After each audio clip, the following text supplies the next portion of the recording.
청소년들이 학교도 더 많이 나오지 않았고요. 우리가 말하는 행복한 가정, 화목한 가정. 그래서 엄마 아빠랑 더 많은 시간을 같이 있었는데 왜 아이들이 더 극단적인 선택을 많이 했을까요?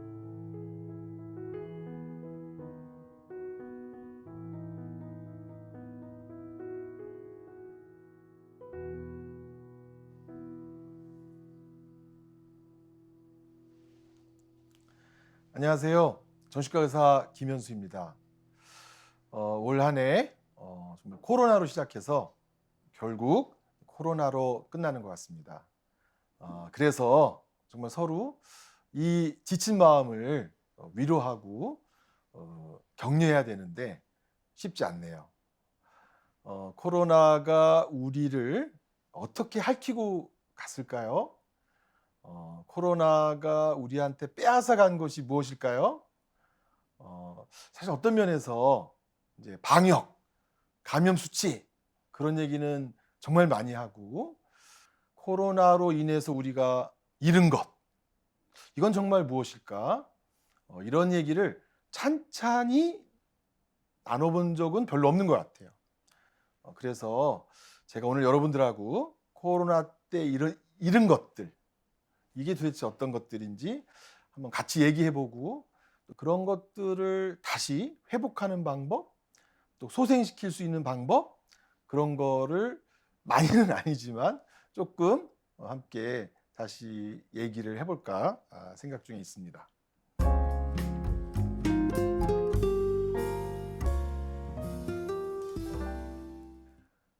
여러 가지가 있는데요.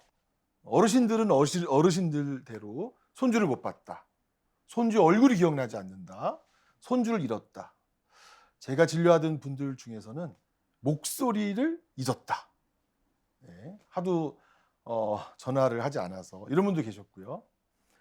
또 아이가 맥도날드에서 또 중년 여성이 다가와서 자기를 위아래로 훑어보더니 막 혼을 낸다는 거예요. 그러면서 내가 네 담임이다. 그래서 저는 처음 봤는데요. 그랬는데 그 담임 선생님이 마스크를 딱 썼더니 담임이네. 우리가 1학기 동안 몇 번 학교 가지 않았는데 우리의 얼굴들을 전부 마스크 쓴 채로만 이렇게 보다 보니까 마스크를 쓰고 눈을 봤더니 담임인데 마스크를 벗고 이제 입까지 다 보니까 맞다 이런 경우 아마 그 친구 말고도 우리가 많이 있었던 것 같아요. 어른은 어른대로 또 어르신은 어르신대로 아이들은 아이들대로 이 코로나와 함께 잃어버린 것들이 많이 있는 것 같아요. 첫 번째로 저는 이 코로나 시기에 청소년들이 조금 더 극단적인 선택을 많이 했다라는 보고가 있어요. 이거는 여러 가지로 생각해 볼 바가 많은데요. 청소년들이 학교도 더 많이 나오지 않았고요. 우리가 말하는 행복한 가정, 화목한 가정.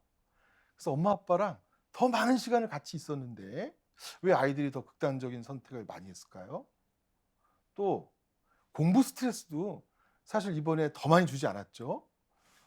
어른들이 그렇게 싫어하는 스마트폰 많이 하면서 하루 종일 뒹굴뒹굴했는데 아이들은 극단적 선택을 더 많이 했대요.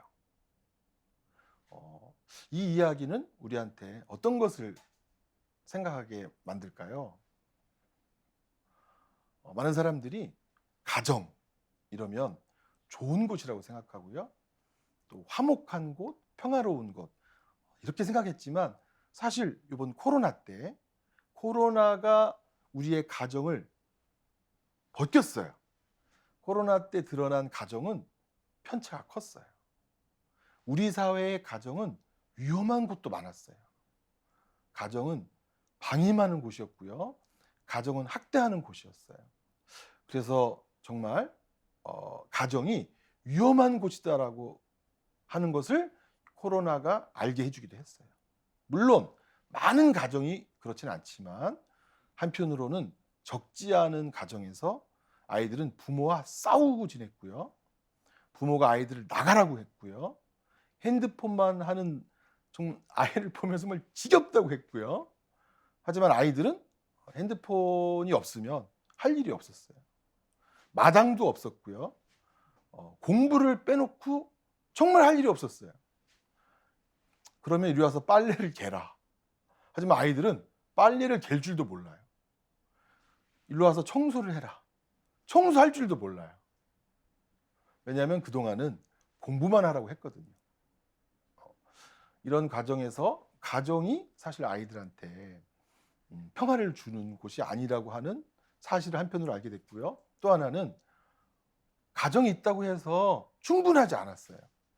아이들은 가정이 있음에도 불구하고 계속 외롭다, 외롭다, 심심하다 그렇게 말했어요. 달리 말하면 아이들에게는 가정만으로 안 되는 무엇이 필요했던 거죠. 뭐가 필요했을까요? 아이들의 성장과 발달에 무엇은 필수적인 것일까요? 알고 보니 친구였어요. 그래서 친구가 없어서 외롭고 제2의 가족이 없어서 때로는 내 존재감이 희미해진다. 이렇게 말하는 친구들도 많이 있었어요. 그리고 내 존재감이 희미해져서 죽음을 생각하게 됐다. 친구가 없다는 것이 내가 죽음을 생각할 정도로 고통스러운 일이다. 이런 것을 이번 코로나가 사실 우리에게 알려줬어요. 더 근본적인 문제의 친구 얘기를 한번 해볼까요? 가장 친구가 없어서 외로운 존재가 누구였느냐? 코로나 시기? 애기예요, 애기. 어떤 애기냐면 갓 태어난 애기였어요. 과거에 사스나 이런 경우에 봉쇄 경험이 있었거든요. 그때 이제 봉쇄로 인해서 많은 식구들을 보지 못했던 그런 아기들이 사실 낯선이 불안이 훨씬 더 컸고 애착에 문제가 있었다고 해요. 아기들의 이 우리가 이제 이 브레인 스크린, 메모리 스크린이라고 하는데 아기들의 이 머릿속에 텅 비었다.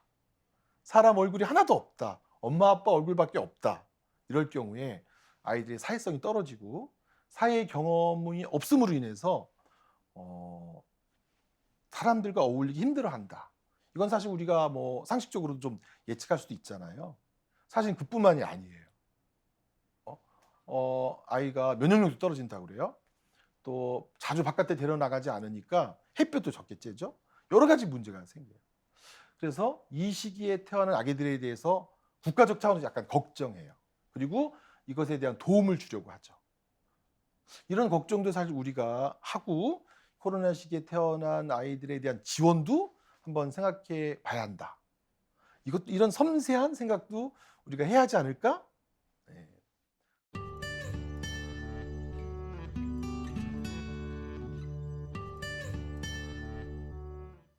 또 한편으로 코로나 시기에 우리가 잃는 것 중에 하나가 뭐냐면 별거 아닌 것 같지만 굉장히 큰 게 또 하나 있어요. 입학식과 졸업식이에요. 많은 1학년들이 너 1학년 됐는데 왜 오라고 하지 않지? 그러면서 초1, 중1, 고1, 대1들의 아픔이 있는 거예요. 지금. 그중에서 여러분들은 누가 제일 분노 게이지가 높다고 생각하시나요? 대학교 1학년이죠. 가장 많은 돈을 냈는데 가장 오라고 하지 않았어요. 몇백만 원 냈는데 가장 오라고 하지 않았고 대학교 들어가면 미팅하리라 그랬는데 미팅 한 번도 못했고 MT 가리라 그랬는데 MT도 못 갔고 술 한잔 하리라 그랬는데 술 한잔도 못했고 온라인 수업하고 과제는 엄청 많았다. 그러니까 대학교 1학년이라는 어떤 특별한 문화적인 세례, 축제도 하나도 없었다. 분노는 제일 1학년이 높았고 중학교 1학년들 또 굉장히 힘들었대요. 심리적으로. 왜 날 초딩 취급하냐. 나 중딩인데. 그리고 교복. 초등학교 때는 교복이 없었잖아요. 교복도 몇 번 안 입고 이제 폼 잡고 아이들하고 어울려 다니면서 새로운 중학교 친구 이런 거를 하고 싶었는데 이걸 못하면서 새로운 친구를 사귀지 못했다. 이런 심리적 어려움. 그다음에 내가 성장해서 도약해서 이제 새로운 차원의 세계에 진입했다. 새로운 멤버십. 이것도 형성하지 못했다. 이러면서 내 소속감, 내 정체감 이런 게 흔들린다. 사실 어른들은 이제 정체감이 안정되어 있고 자신의 존재감을 걱정하지 않으니까 엄마 나 존재감이 좀 흔들려 이러면 너 내 앞에 말짱한데? 이렇게 말씀하시지만 사실 중학교 1학년 학생이 새로운 친구도 생기지 않고 교복도 몇 번 안 입고 또 몇 학년 몇 반이냐 어느 학교냐 이렇게 물었을 때 무슨 중학교인데 1학년 몇 반인데 거의 학교를 안 가서 학교 분위기도 잘 모르겠어요 라고 했을 때는 사실 심리적으로 굉장히 약해져요. 자기 소속감이 희박하기 때문에 이런 과정에서 아이들이 되게 외로워지고 자아가 약화된다. 이런 걸 부모님들이 잘 모른다는 거, 어른들이 몰라준다는 거, 이런 1학년들의 고통, 이것도 사실 저희가 잃어버린 거죠. 그리고 또 정말 별거 아니라고 생각하시지만 올해 코로나 시기에 많은 것들이 취소됐어요. 정말 여러 가지들이 취소됐죠. 마이클 본드라는 아주 유명한 영국의 과학 저널리스트는 젊은이들에게 기회가 상실되는 것은 돈을 날리는 것과 똑같은 거다. 인생의 어떤 기회의 상실은 인생을 잃어버리는 것과 똑같은 거다. 이렇게 말했는데 많은 청소년 청년들이 인생을 날렸어요. 취업 시험을 치기 위한 영어 시험이 그 자체가 개최되지 않아서 취업 시험에서 영어 성적을 적어낼 수가 없었어요. 이런 입학 시험도 안 됐을 입학 시험, 취업 시험도 안 됐을 뿐만이 아니라 축제도 열리지 않았어요. 내년에 축제가 열릴까요? 고3들이 해보지 않은 일을 고2한테 시켜보지 않은 일을 고1한테 시켜보지 않은 일을 할 수가 있을까요? 문화의 계승과 발전이 끊길 수도 있어요. 난 작년에 안 해봐서 너한테 가르쳐줄 수가 없어. 이렇게 해서 문화의 어떤 계승과 발전도 단절될 수 있어요. 우리 사회가 어떤 곳곳에서 무엇인가가 끊길 수 있어요. 이런 많은 것들의 상실, 별거 아닌 것 같지만 우리들의 삶을 하나하나 이어가게 했던 것들, 이런 것들을 우리가 잃어버리고 올 한 해를 지금 지나가고 있다. 이런 것들의 일상이 사실 우리를 아름답게 만들고 우리의 삶을 채워왔던 것이고 우리를 행복하게 만들었던 것들이다. 그래서 올 한 해는 이렇게 가지만 내년에 잃었던 것들을 함께 하나하나 우리가 채워가야 하지 않을까.